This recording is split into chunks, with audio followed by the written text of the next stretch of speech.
Eh bien bonjour à tous, aujourd'hui on se retrouve pour une toute nouvelle critique et on va parler du tout nouveau film de David Cronenberg, le film Les Linceuls, un film que j'attendais beaucoup, voilà parce que j'aime beaucoup David Cronenberg, je crois qu'il n'y a aucun film que je n'ai pas aimé de lui, et j'ai tout vu sauf Shivers, et puis peut-être les premiers films, les films d'étudiants genre qu'il a fait, et j'avais vraiment bien aimé d'ailleurs son dernier film Les Crimes du futur qui avait plutôt mitigé les gens. Et là, c'est un peu encore le cas avec Les Linceuls, même peut-être encore plus, en vrai, j'ai l'impression. C'est un film qui plaît pas tant que ça. Et en vrai, je comprends totalement pourquoi. Et moi-même, je suis très mitigé sur le film.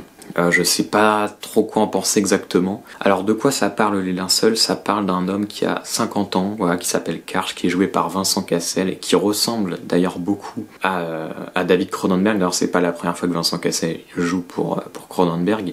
Je crois que c'est la troisième fois. Et voilà, hein, tout simplement, bon, il l'a dit plusieurs fois, Cronenberg, Vincent Cassel, il lui ressemble, voilà, avec les cheveux blancs, un peu la même coupe, etc. Il y a vraiment un truc. Alors, je pense que c'est différent selon la manière dont il est filmé, mais c'est vrai que parfois dans le film t'as vraiment ce truc, mais c'est vraiment les mêmes c'est vraiment les mêmes quoi. Mais c'est vrai que du coup oui, ce côté-là marche plutôt bien, le côté un petit peu biographique en fait, autobiographique en fait du film à l'égard de ce personnage. Puis pareil, à un moment t'as un personnage joué par Bartian Kruger, qui joue d'ailleurs deux personnages dans le film, qui joue la sœur jumelle de la défunte, et la défunte qui était donc la femme du personnage de Karch.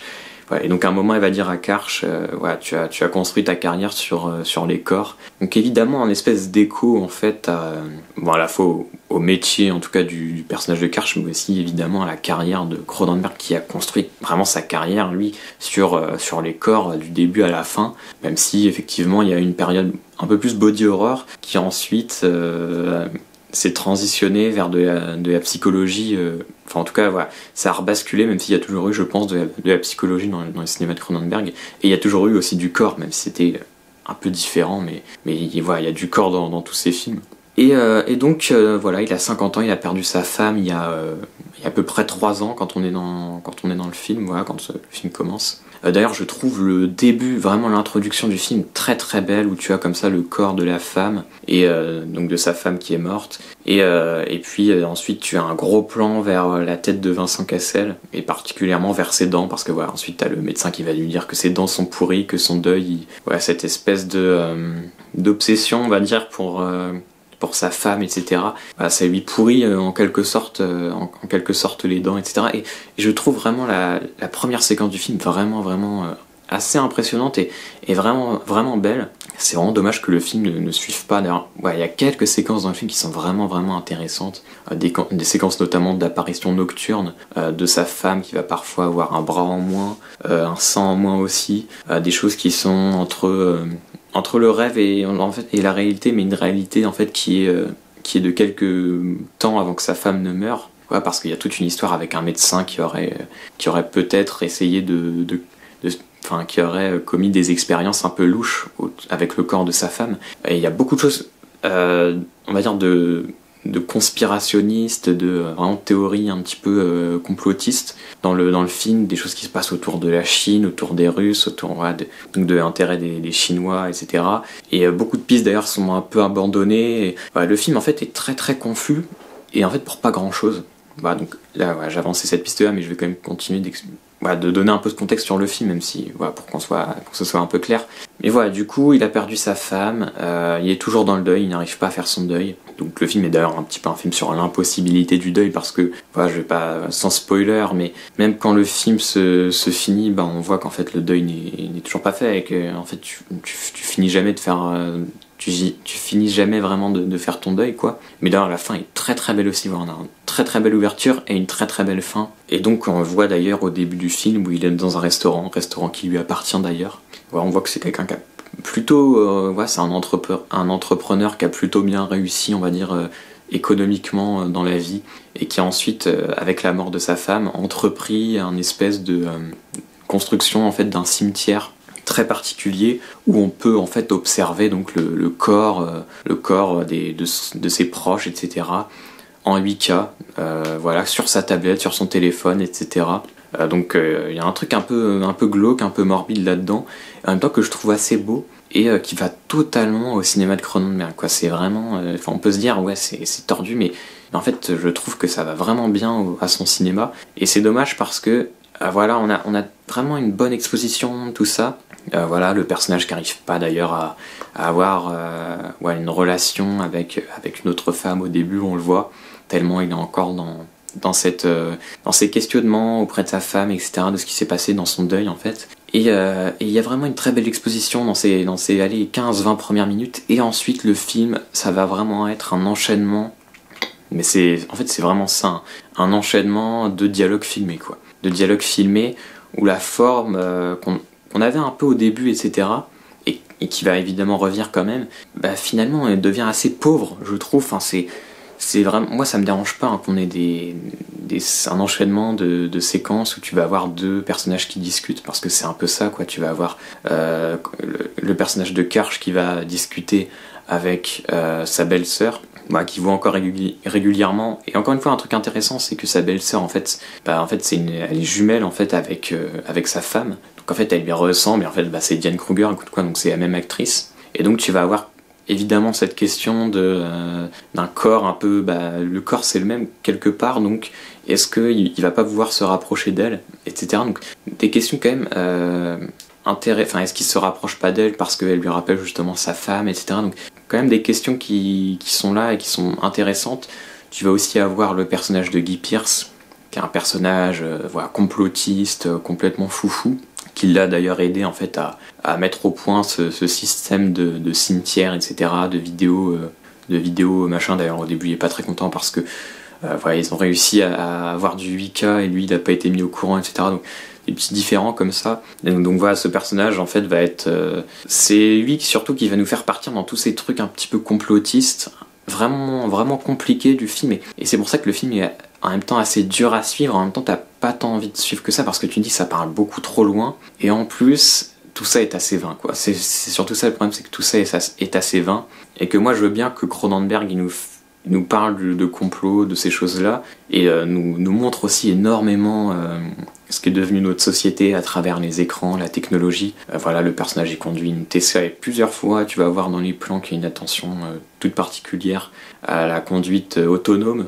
Donc voilà, avec la Tesla, au téléphone, à la tablette, à l'intelligence artificielle, parce que c'est pareil, on a aussi un personnage qui a été développé par le personnage de Guy Pearce, donc qui est une IA en fait, qui va pouvoir se transformer, donc à la fois c'est une fille, ensuite c'est un koala. Il y a une naïveté quand même que j'aime bien dans l'IA qui montre que Cronenberg n'est pas totalement, malgré son âge justement, passé, qui a encore une vraie vision quand même sur la technologie dans nos vies, et que peut avoir vraiment l'IA même aujourd'hui, quoi. Un rapport un petit peu naïf quand même à l'IA, que je trouve qui est plutôt bienvenu. Mais en fait je trouve que finalement Cronenberg il fait plutôt reposer son film donc sur cette espèce d'histoire un peu aberrante de complot, etc. Parce qu'en fait, c'est vrai que j'ai même pas dit, mais le cimetière va être dépouillé.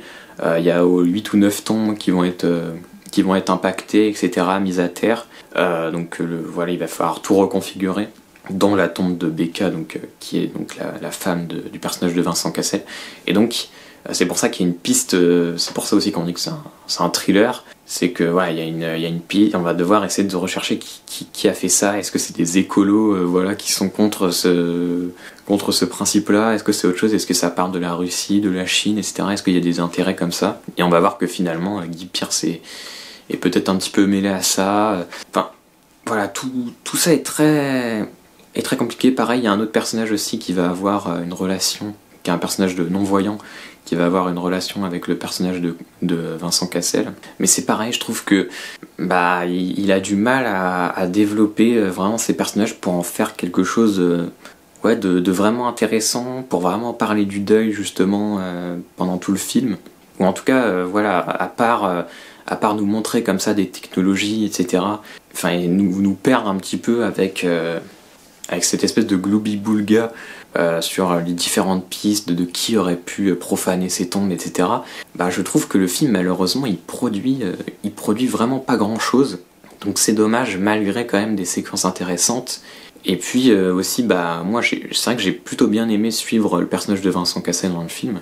Mais en fait, très souvent dans le film j'ai eu un espèce d'espoir que le film ressaisisse peut-être quelque chose, etc. Mais finalement, voilà, c'est un espèce d'enchaînement de conversations, plus ou moins intéressantes, hein. Tout n'est pas acheté dans ces conversations. Exemple, tout bête, où voilà, je vais pas rentrer dans les détails, etc. Mais voilà, au début, très tôt dans le film, le personnage de Karch, il est alerté par une espèce de tumeur en fait qu'il y a sur le corps de sa femme, voilà, un truc qui est apparu, qui était pas là avant, voilà, 3 ans plus là, il voit ça, alors que bon, il avait l'habitude de voir, de regarder le corps de sa femme, et on sait aussi peut-être le fait que la résolution est changée, que ça soit en 8K. Donc t'as ce truc là qui pourrait être un peu intéressant, que voilà, maintenant on augmente la résolution, on voit mieux, bah, y a de nouvelles choses qui nous apparaissent. Donc pareil, il va aussi essayer d'enquêter là-dessus, de voir mais pourquoi il y a cette espèce de tumeur qui est apparue 3 ans après. Donc il va rencontrer d'ailleurs un docteur, un médecin chinois, il va se passer plusieurs choses autour de ça, et ensuite on va nous dire que, bah, je vais pas vous le dire parce que vous avez peut-être pas vu le film, mais en gros, toute cette espèce d'enquête, etc., quand à un moment t'as une réponse vis-à-vis de ça, et en fait tu me dis, mais en fait tout ça pour ça quelque part, et encore une fois, pourquoi pas hein, qu'il y ait des choses comme ça, parce que des fois c'est un peu ça la vie, voilà, t'as des choses qui sont... tu rentres dans des explications, machin, et la réponse était finalement toute bête. Mais je trouve que le film, en fait, c'est beaucoup trop de choses comme ça, quoi. C'est beaucoup trop de questions, et pour des réponses parfois un peu faciles. Et donc, je sais pas, et je pense que c'est une lecture que Cronenberg a maintenant sur notre monde, qui est peut-être pas complètement conne, mais pour moi qui manque d'envie formelle. Vraiment, c'est vraiment ça, pour moi le problème, c'est que ça manque d'envie formelle, ça manque d'invention, voilà, malgré le deuil de Cronenberg qui évidemment le touche, bah il arrive, enfin je trouve qu'il arrive vraiment pas à en prendre traitement par la forme, et c'est un peu dommage, voilà, parce que vraiment c'est pas du tout un mauvais film, je trouve, vraiment pas. Et c'est vraiment un film qui m'intéresse, voilà, j'ai envie de lire dessus, n'hésitez pas à me donner votre avis sur le film, mais voilà, c'est vrai que j'ai ce rapport vraiment compliqué, j'ai eu un rapport assez compliqué au film, donc voilà, n'hésitez pas à me dire ce que vous en avez pensé, si vous avez des pistes intéressantes, si vous avez des commentaires à faire, et moi je vous dis salut.